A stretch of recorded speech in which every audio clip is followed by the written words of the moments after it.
आज परिषद का विशेष सम्मेलन रखा गया था, जिसमें कांग्रेस के पार्षदों द्वारा थोड़ा विरोध किया गया है। उनका कहना है कि अध्यक्ष प्रतिनिधि नहीं बैठ सकते हैं बैठक में। तो हाँ, अध्यक्ष प्रतिनिधि बैठक में नहीं बैठ सकते हैं, पर वहां पर जो बैठे थे वो डॉक्टर सुमेर सिंह जी सोलंकी राज्यसभा सांसद के प्रतिनिधि के रूप में बैठे गए थे और उन्होंने इसी को लेकर अपना विरोध जताया है। उनके लगाए गए आरोप निराधार है। हमारे नगर में कार्य हो रहे हैं।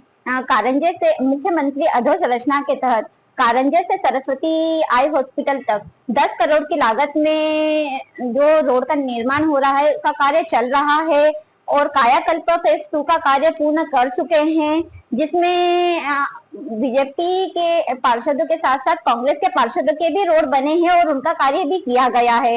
फेज 2 का कार्य 50% हो चुका है।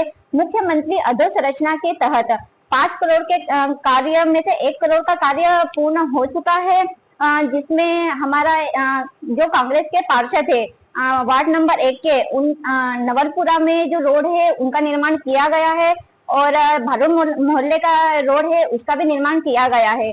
यही चीज कांग्रेस के पार्षदों को शायद दिखाई नहीं दे रही है। और आज जो मुख्य रोड बन रहा है हमारा कारंजे से सरस्वती आई हॉस्पिटल तक, उसमें केवल बीजेपी का ही वार्ड नहीं चलेगा, उसमें अपितु पूरे बड़वानी नगर के लोगों को फायदा पहुंचेगा और जो हमारे शहर में एक्सीडेंट हो रहे थे, दुर्घटना हो रही थी, उससे भी हमें राहत मिलेगी। आज ये हुआ कि नगर पालिका प्रतिनिधि बैठे थे वहां, अध्यक्ष प्रतिनिधि, तो हमारे पार्षद प्रतिनिधि हेमंत भाई ने उसका विरोध किया और हम सबने भी उनका बिल्कुल बराबर साथ दिया कि वो बात गलत थी कि जब पहले पूर्व में कहा गया था कि नियम ये है कि कोई प्रतिनिधि नहीं बैठ सकता, तब हमने पूछा तो बताया गया कि राज्यसभा प्रतिनिधि के रूप में बैठे हैं।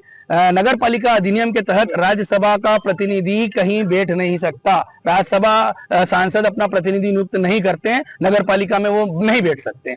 तो जो है उसका विवाद गहरा गया। और दूसरा, हमारे जितने भी पार्षद साथी हैं, इन्होंने इतने प्रस्ताव एक मतलब इतनी बार दे दिए हैं, अभी तक उन प्रस्तावों पे कोई कार्रवाई नहीं कर रही है, ना ही उस पर चर्चा की जा रही है। मैंने अपने प्रस्ताव में कहा था कि 1 से 24 वार्ड तक पूरी परिषद में क्या कार्य हो रहे हैं, क्या काम करोगे और कौन से काम नहीं हो रहे, उसको लेके एक व्यापक रूप से चर्चा हो जाए, जिसकी अभी तक जो है उसको नहीं जोड़ा गया। और मैंने सत्यापित कॉपी भी मांगी थी कि 1 से 24 वार्ड तक क्या काम किए गए, उसकी मुझे सत्यापित कॉपी दो, वो भी मुझे अभी तक नहीं दी गई। उसको भी मुझे 30 मई को दी थी, जिसका आज 25 अगस्त होने आई, अभी तक उस पर भी कोई क्लेरिफिकेशन नहीं दिया गया मेरे को। तो ये नगर पालिका एक तरह से अपनी मनमानी पूर्वक कार्य कर रही है, कहीं कोई देखने सुनने वाला नहीं है।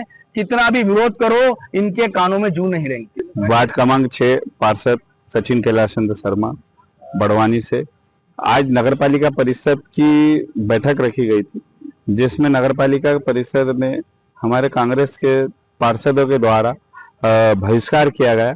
जो प्रतिनिधि है, जो नियुक्त बताते हैं ये कि राज्यसभा प्रतिनिधि के रूप में बैठे हुए थे, लेकिन वो है नहीं, है ना। कोई भी प्रतिनिधि हो, कांग्रेस का हो या बीजेपी का हो, अंदर मीटिंग हॉल में परिषद की जब भी बैठक रहती है, जो कोई भी प्रतिनिधि नगर पालिका हो, जिला पंचायत हो, जनपद हो, कहीं में भी प्रतिनिधि नहीं बैठ सकते हैं, ये नियम है। इसके लिए पहले भी पूर्व में भी बात हुई थी, जब सभी प्रतिनिधियों को बाहर किया गया था, और अभी बिठाने पर जब हमारे पार्षद महोदय के द्वारा बोला गया प्रतिनिधि के द्वारा, तो उनको ये बोला कि आप बाहर हो जाओ, इसलिए हम सब ने बहिष्कार किया है। और हमारे अध्यक्ष के द्वारा जो मनमानी की जाती है, बड़वानी में कोई अपना हिसाब से काम किया जाता है, उसमें कोई भी नगर पालिका अध्यक्ष अपनी मनमानी करती है, पार्षदों की कोई भी सुनवाई नहीं हो रही है। अगर आप ये वीडियो YouTube पर देख रहे हैं तो हमारे चैनल को सब्सक्राइब कर बेल आइकन दबाएं, और Facebook पर देख रहे हैं तो हमारे पेज को लाइक करें।